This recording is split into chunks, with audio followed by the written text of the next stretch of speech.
नमस्कार दोस्तों, स्वागत है आपका एक बार फिर आपके अपने YouTube चैनल आर के सागर यूनिक स्टडी में। तो जो चलिए दोस्तों देखते हैं एक और संस्कृत पैडागोजी की महत्वपूर्ण क्लास, और इसे मिलाकर संस्कृत पैडागोजी की कुल 44 क्लासेज हो जाएंगी। अगर आपने इससे प्रीवियस क्लासेज नहीं देखी हैं तो उन सब की मैंने प्लेलिस्ट बना रखी है। आप प्लेलिस्ट में जाकर उन सभी क्लासेज को देख सकते हैं, जिसमें आपको 43 क्लासेज जो है संस्कृत पैडागोजी की देखने को मिलेंगे, और 15-16 क्लासेज आपको जो है जो अपठित गद्यांश होते हैं उनकी देखने को मिलेगी। मैंने अपठित गद्यांश को आप कैसे सोल्व करेंगे संस्कृत में वो करा रखे हैं। इसके अलावा कई सारे मैंने पेपर भी सोल्व करवाए हैं सीटेट के प्रीवियस जो आपके पेपर में संस्कृत के, तो आप सब जो है प्लेलिस्ट में जाकर देख सकते हैं। तो उन सभी प्लेलिस्ट का लिंक आपको इस वीडियो के नीचे डिस्क्रिप्शन बॉक्स में मिल जाएगा, आई बटन पर भी मिल जाएगा और एंड स्क्रीन पर भी मिल जाएगा।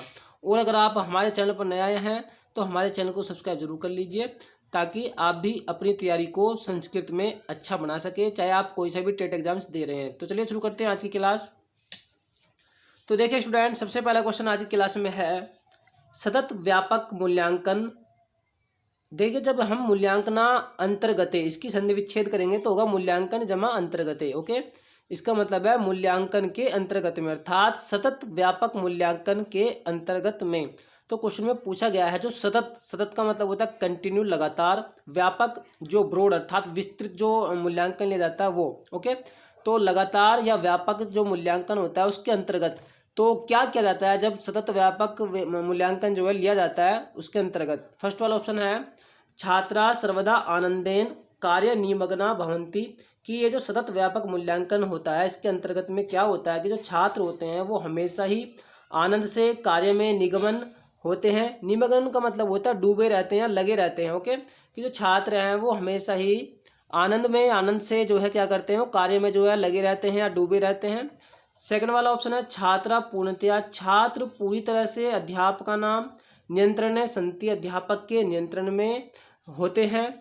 थर्ड वाला ऑप्शन है छात्रा शैक्षणिक भारम, छात्र जो है छात्रों के जो शैक्षणिक भार है ये जो है क्या करते हैं छात्र उस शैक्षणिक भार का अधिक निर्वहन का मतलब होता है निर्वहन करते हैं, ढोते हैं।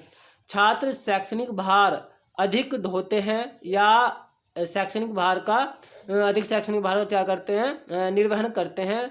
और लास्ट वाला ऑप्शन है छात्राणाम मूल्यांकनाकलनम नियमित रूपेण क्रियते, अर्थात छात्रों का मूल्यांकन आकलन नियमित रूप से किया जाता है। तो सही आंसर आपको इसमें देखना है। तो देखिए क्वेश्चन में पूछा जा रहा है सतत व्यापक मूल्यांकन के अंतर्गत क्या होता है। तो जो सतत व्यापक मूल्यांकन होता है उसके अंतर्गत क्या होगा, जो छात्र होंगे उनके मूल्यांकन का आकलन नियमित रूप से ही किया जाएगा। देखिए क्वेश्चन में भी दिया गया है सतत, और आपके आंसर में इसमें भी क्या मिला हुआ है नियमित। ओके, तो नियमित, रेगुलर या सतत लगातार, तो बात तो एक ही है। तो ऐसा ऑप्शन जो है इसमें एक यही वाला है जिसमें दिया गया है कि छात्रों के जो मूल्यांकन है उसका आकलन जो है कैसे किया जाता है नियमित रूप से। तो जो सतत व्यापक मूल्यांकन है उसके अंतर्गत में क्या होगा, जो छात्रों का जो मूल्यांकन है उसका आकलन, मूल्यांकन और आकलन क्या किया जाता है नियमित रूप से किया जाता है। तो देखिए क्वेश्चन में ही इसका तो आंसर छुपा हुआ है, तो आंसर होगा फोर्थ वाला ऑप्शन। क्वेश्चन नंबर 2 देखते हैं। 2 में है यात्रा व्रतम, अर्थात यात्रा व्रत एका विधा अस्ति, एक विधा है। तो जो यात्रा व्रत है वो कैसी विधा है, क्वेश्चन में ये पूछा गया है, ये आपको बताना है। कविता की, ये कविता की विधा है। सेकंड वाला ऑप्शन है निबंधस्य, अर्थात निबंध की विधा है। थर्ड वाला ऑप्शन है साहित्यस्य, साहित्य की विधा है। और लास्ट वाला ऑप्शन है एकांकी, अर्थात एकांकी की विधा है। तो यात्रा जो व्रत है ना, यात्रा व्रतम, ये एक साहित्य की विधा होती है। किसकी विधा होती है, साहित्य की। तो आंसर हो जाएगा तीसरा वाला ऑप्शन। साहित्य का मतलब क्या होता है, जिसमें काफ़ी सारे आपके जैसे मान लिया जिसमें जो है गद्यांश भी हो और आपके जो है एकांकी नाटक, मतलब सारी की सारी जितनी भी विधाएं हों, ओके, उसे हम क्या कहते हैं, हम साहित्य कहते हैं। तो आंसर कौन सा हो जाएगा, तीसरा वाला ऑप्शन हो जाएगा यहाँ पर, साहित्य की विधा है यात्रा व्रतम। ओके, चलिए देखते हैं क्वेश्चन नंबर 3। क्वेश्चन नंबर 3 है स्टूडेंट्स भाषा शिक्षण में नैदानिक परीक्षा का उद्देश्यमस्ति, उद्देश्य है। भाषा शिक्षण जो होता है, भाषा शिक्षण में तो जो नैदानिक परीक्षा होती है उसका उद्देश्य क्या है। फर्स्ट वाला ऑप्शन है छात्रनाम प्रगति विवरणम पत्रम पूर्ययुतुम, अर्थात छात्रों का जो प्रगति विवरण पत्र होता है उसे पूरा करने के लिए। तो जो प्रगति विवरण है वो तो आप जानते ही होंगे, जैसे जो रिपोर्ट कार्ड है, रिजल्ट है, वो बनाना है, उसको पूरा करने के लिए क्या भाषा शिक्षण में जो नैदानिक परीक्षा है वो कराई जाती है।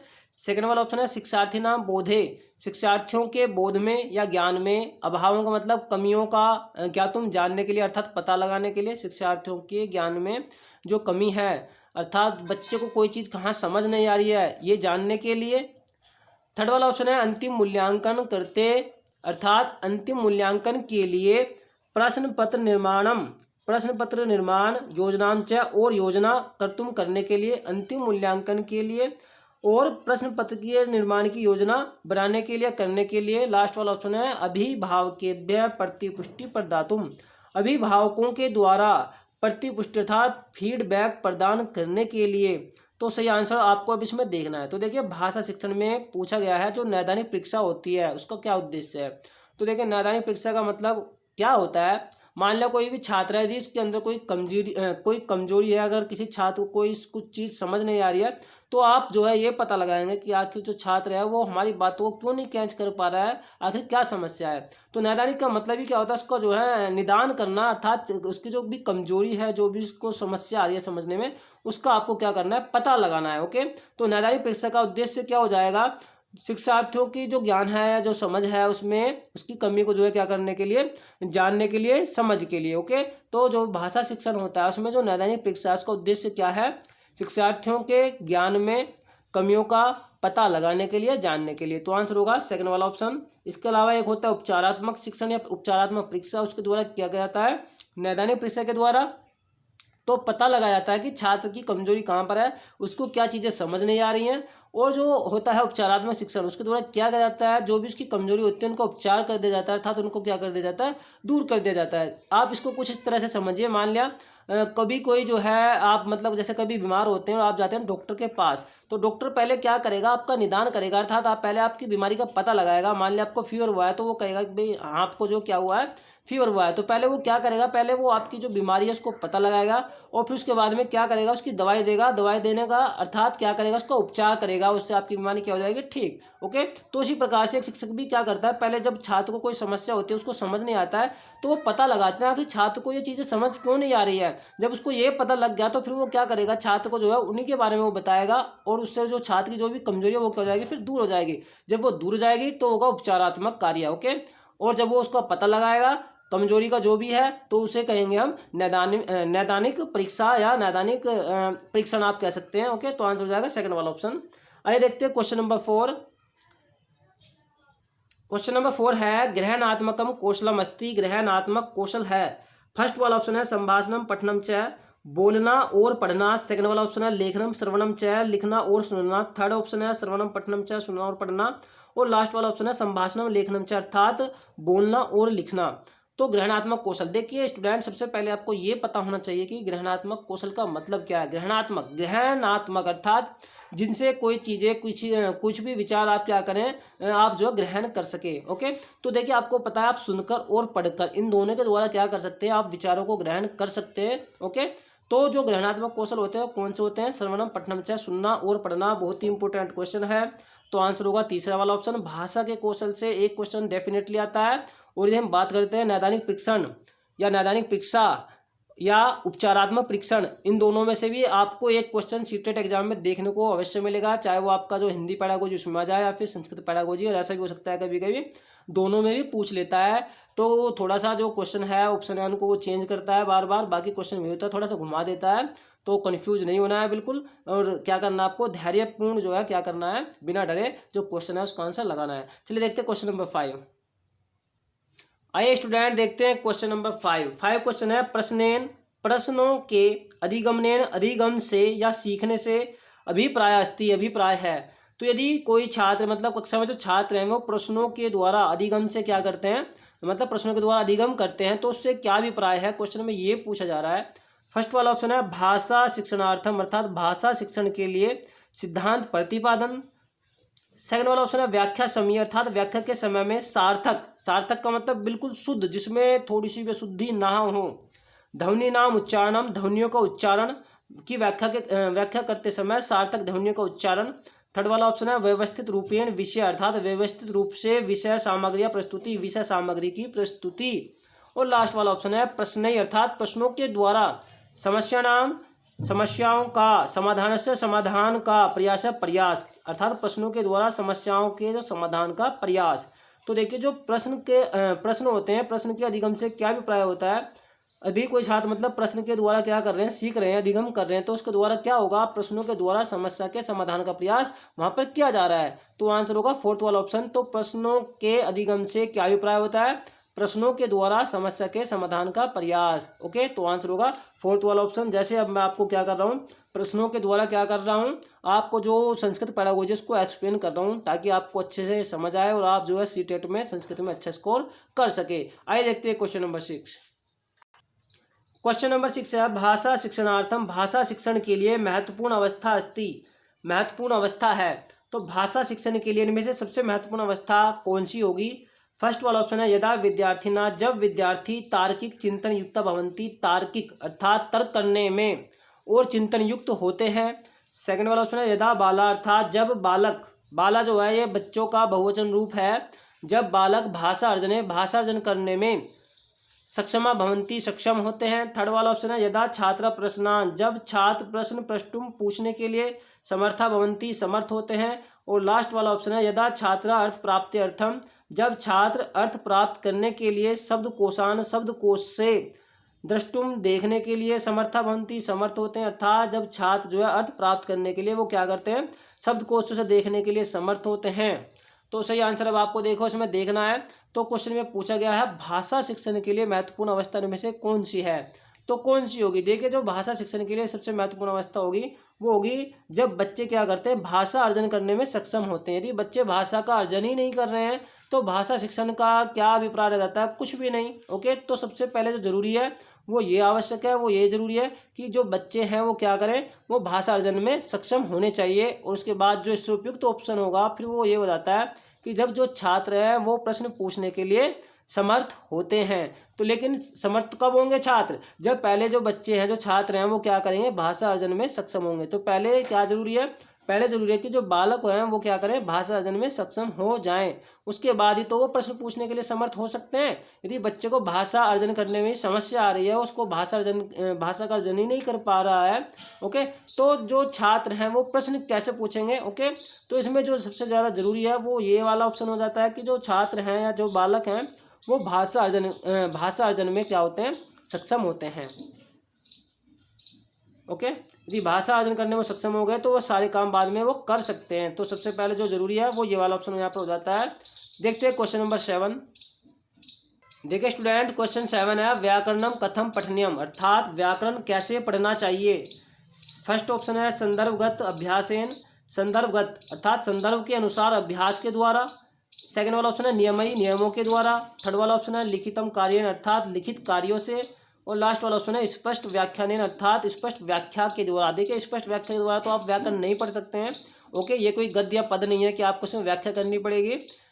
तो देखिए हम बात करते हैं पहले वाले ऑप्शन की संदर्भगत, अर्थात संदर्भ के द्वारा, अभ्यास के द्वारा, अर्थात जैसी परिस्थिति है आपको क्या करना है, आपको जो है वही शब्द जो है वहाँ पर लगाना है, वही आपको नियम वहाँ पर लगाना है। तो आंसर कौन सा होगा, पहला वाला ऑप्शन। तो व्याकरण कैसे पढ़ना चाहिए, तो संदर्भ के अनुसार और अभ्यास से, अभ्यास के द्वारा। तो आंसर होगा पहला वाला ऑप्शन। ओके, तो संदर्भ के अनुसार हो जाएगा और अभ्यास से ही कैसे क्या करना चाहिए, व्याकरण पढ़ना चाहिए। तो कैसे पढ़ना चाहिए, संदर्भ के अनुसार और अभ्यास से। आइए देखते हैं क्वेश्चन नंबर 8। देखिए स्टूडेंट 8 क्वेश्चन है सृजनात्मक लेखनस्य, सृजनात्मक लेखन के अनेकानि प्रयोजनानि, अनेक लाभ हैं। प्रयोजनानि का अर्थ होता है लाभ, संति का अर्थ होता है बहुवचन है। अस्मिन्, इसमें प्रमुखम अस्ति, इसमें प्रमुख है। तो जो सृजनात्मक लेख होता है उसके अनेक लाभ हैं। तो इसमें से कौन सा प्रमुख है, क्वेश्चन में ये पूछा गया है। तो देखिए सृजनात्मक का मतलब आप समझते होंगे, यदि कोई स्टूडेंट क्या करे, अपना आप से कुछ कोई चीज़ की, नई चीज़ की रचना करता है, निर्माण करता है, उसे हम कहते हैं सृजनात्मक। ओके, तो सृजनात्मक लेखन की बात यहाँ पर हो रही है। फर्स्ट वाला ऑप्शन है भाव विनिमय, अर्थात विचारों का आदान प्रदान। सेकंड वाला ऑप्शन है स्वाभिव्यक्ति, अर्थात अपने विचारों की वो क्या करे, अभिव्यक्ति करे। थर्ड वाला ऑप्शन है व्याकरण शुद्धता, अर्थात व्याकरण शुद्धता। और लास्ट वाला ऑप्शन है वर्तनी शुद्धता।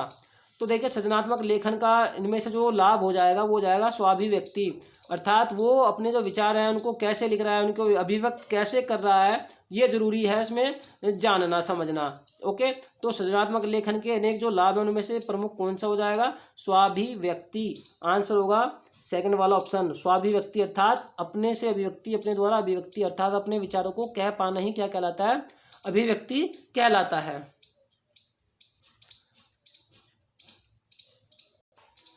आइए स्टूडेंट देखते हैं क्वेश्चन नंबर 9 क्वेश्चन है द्वितक भाषा भवती। द्वितक भाषा है अर्थात जो द्वितक या सेकेंडरी भाषा होती है, भौतिकत होती है, तो द्वितक भाषा क्या होती है? क्वेश्चन में ये पूछा जा रहा है। फर्स्ट वाला ऑप्शन है मातृभाषेतर भाषा अर्थात जो मातृभाषा के बाद में बोली जाती है, सीखी जाती है वो। सेकंड वाला ऑप्शन है प्रांतीय भाषा। थर्ड ऑप्शन है क्षेत्रीय भाषा अर्थात क्षेत्र की भाषा। और लास्ट ऑप्शन है अंतर्राष्ट्रीय भाषा अर्थात इंटरनेशनल लैंग्वेज। तो द्वितक भाषा कौन सी भाषा होगी? तो देखिए प्राथमिक भाषा तो होती है मातृभाषा। ओके, जो प्राथमिक भाषा है वो कौन सी होती है? मातृभाषा अर्थात हम मातृभाषा को तो कहते हैं प्राथमिक भाषा। और प्राथमिक भाषा के माध्यम से आप जो दूसरी भाषा सीखते हैं उसे हम कहते हैं द्वितक भाषा। जैसे अगर आप जो है एक हिंदी मीडियम है, आप जो है हिंदी बोलते हैं, आप हिंदी जानते हैं, तो आप हिंदी के माध्यम से क्या सीख रहे हैं? आप जो संस्कृत सीख रहे हैं, तो आपके लिए जो संस्कृत जो कहलाएगी वो मातृभाषेतर भाषा कहलाएगी अर्थात मातृभाषा के बाद में जो भाषा सीखी जाए, ओके, उसे हम क्या कहते हैं? द्वितक भाषा कहते हैं। तो आंसर होगा यहाँ पर सेकंड वाला ऑप्शन। ओके, तो द्वितक भाषा कौन सी होगी? जो मातृभाषा के बाद कोई दूसरी भाषा बोली या सीखी जाती है। ओके, जरूरी नहीं है कि ये जो है संस्कृत हो, इंग्लिश भी हो सकती है। अर्थात आप जब भी कोई दूसरी भाषा सीखें, किसके माध्यम से? मातृभाषा के माध्यम से, उसे आप क्या कहोगे? सेकेंडरी लैंग्वेज कहोगे। आइए देखते हैं क्वेश्चन नंबर 10। देखिए स्टूडेंट, क्वेश्चन नंबर 10 है जो कि हमारा आज का अंतिम क्वेश्चन है। भाषा शिक्षण में छात्रेषु उत्साह है, छात्रों में उत्साह हो, भवेत् का मतलब हो, एतदर्थम अर्थात इसके लिए आवश्यकम अस्ति, इसके लिए आवश्यक है। तो भाषा शिक्षण में अर्थात भाषा शिक्षण की जो कक्षा होती है उसमें छात्रों में क्या रहे? उत्साह हो, इसके लिए क्या आवश्यक है? इनमें से ये क्वेश्चन में ये पूछा जा रहा है। फर्स्ट वाला ऑप्शन है प्रशिक्षित अध्यापक है अर्थात प्रशिक्षित अध्यापक हो। सेकंड वाला ऑप्शन है सहायक सामग्री की, सहायक सामग्री का प्रयोग उसमें किया जाए। थर्ड वाला ऑप्शन है स्तर अनुकूल विषय वस्तु हो अर्थात स्तर के अनुकूल विषय वस्तु। और लास्ट वाला ऑप्शन है एतानि सर्वाणि अर्थात ये सभी।